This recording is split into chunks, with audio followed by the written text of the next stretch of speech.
দলের মন চায় সেটা যদি আওয়ামী লীগেরও হয়, কিন্তু 4টা গুণ যদি তাহে, কয়টা গুণ?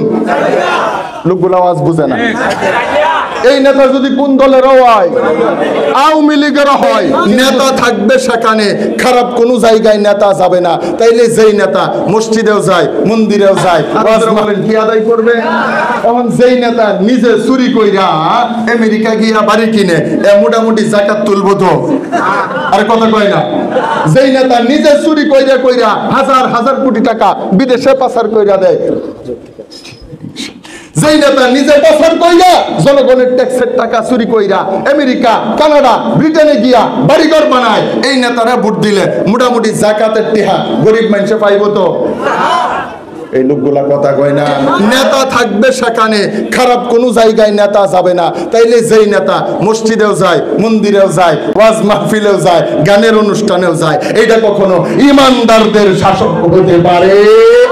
ইমানদারদের শাসক হতে পারে? তাহলে ইমানদার শাসকের 3 নম্বর গুণ হবে তার ভিতরে কোনো বদ অভ্যাস থাকবে না, খারাপ কোনো কাজ ইমানদারের নেতা করতে পারে না। তাহলে এইরকম গুণ দেখা দেখা ভোট দিবেন তো ইনশাআল্লাহ। এই গুণ নামাজ কায়েম করে, যাকাত আদায় করে, সৎ কাজের আদেশ করে, অন্যায় দেখলে প্রতিবাদ করে, অন্যায় দেখলে প্রতিবাদ করে, এই গুণ যেই নেতার ভিতরে আছে, এটা যেই দলের মন চায় ওই দলের অজ্ঞা, যেই দলের মন চায় সেটা যদি আওয়ামী লীগেরও হয়, কিন্তু 4টা গুণ যদি তাহে, কয়টা গুণ? লোকগুলো আওয়াজ বুঝে না।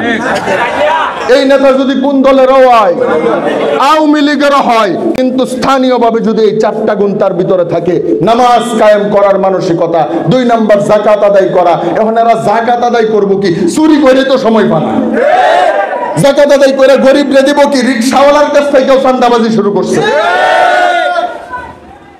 আপনারা কি আমার কথা বুঝেন?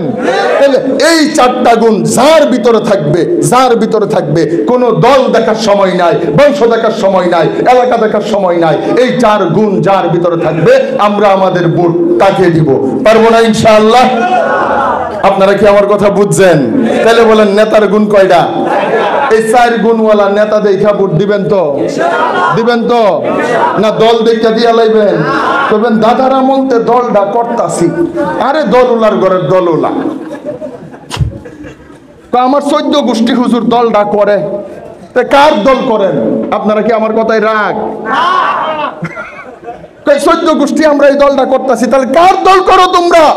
যখন বিপদ আসে কর্মীরা খায়, নেতা পালায়া যায়, কর্মীরা মার খায়, নেতা পালায়া যায়, কার আদর্শ গ্রহণ করছো একবার চিন্তা করা দরকার না? আজরা বলেন চিন্তা করা দরকার না? এই জন্য আমাদের আদর্শ হবে মুহাম্মাদুর রাসূলুল্লাহ। আপনি রাসূলের হিজরতের ইতিহাস কইলা দেখেন, একটা দুর্বল সাহাবী মক্কায় থাকা পর্যন্ত রাসূল হিজরত করে নাই, মদিনায় যায় নাই। আগে সকল দুর্বল সাহাবীগুলোকে মক্কা থেকে মদিনায় পাঠায়া হিজরত করায়া সর্বশেষ মুহাম্মাদুর রাসূলুল্লাহ হিজরত করছেন। সে হলো আদর্শ, সে হলো নেতা। আর আমাদের নেতা আমাদেরকে লাঠির সামনে থয়া দেয়া ফলায়া গেছে। তারপরেও হুজুর দাদার আমলতে দলটা করতাছি। আমরা যতদিন নিজেদেরকে সংশোধন না করব, এই দেশে সংশোধন হওয়া সম্ভব না। আমি কি কোনো দলের বিরুদ্ধে কইলাম? কোন নেতার বিরুদ্ধে কইলাম? রাষ্ট্রের বিরুদ্ধে বললাম? আর কথা কই না। রাজনৈতিক ওয়াজ করলাম? রাজনৈতিক ওয়াজ করলে কোনো সমস্যা? আমাদেরকে স্টেজে আসলেই কয় হুজুর রাজনৈতিক ওয়াজ করেন না, যে কোরআন হাদিস কোন। ছাগলে নিজেও জানে না যে কোরআন হাদিস রাজনীতি দিয়া ভরা। ঠিক কিনা জোরে বল না? দুইটা, একটা প্রশ্ন। আমার ওয়াজ শেষ, ভাই হাজর ছেড়ে খালি আসবে আর বসবে, ওয়াজ শেষ। শেষের এই একটা কথা ভালো। হ্যাঁ, আরো 1 ঘন্টা। তাইলে আপনাদেরকে একটা দাওয়াত দিয়া দিই। আগামী 10 নভেম্বর, কত নভেম্বর?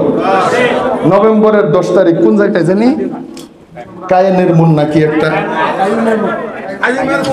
কাইয়ুমের মোড় আসেনি? এই 10 নভেম্বরের 10 তারিখে ওইখানে আবার দাওয়াত আছে, ওই নিয়ে এসে আবার ওয়াজ করবো ইনশাআল্লাহ।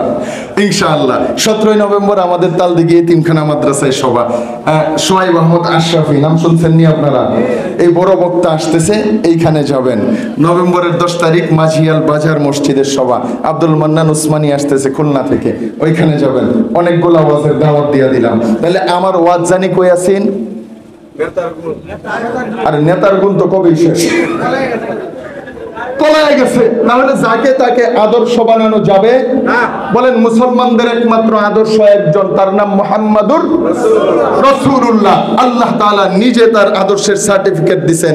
এই জন্য নিজে যদি সংশোধন না হয়, নেতারে মুখ কইরা কোনো লাভ নাই।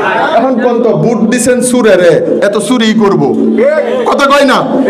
বুট দিবেন মাদক সেবীরে, গাঞ্জা খুররে, তাহলে মদ খাইতো না। বুট দিবেন চরিত্রহীন রে, এটা চরিত্রহীনতা করবে না। বুট দিছেন মূর্খরে, মূর্খ নাম লিখতে গেলে কলম ভাঙ্গা যায়, এটা দেশের উন্নয়ন কি করত? এই জন্য আগে নিজের সংশোধন হন।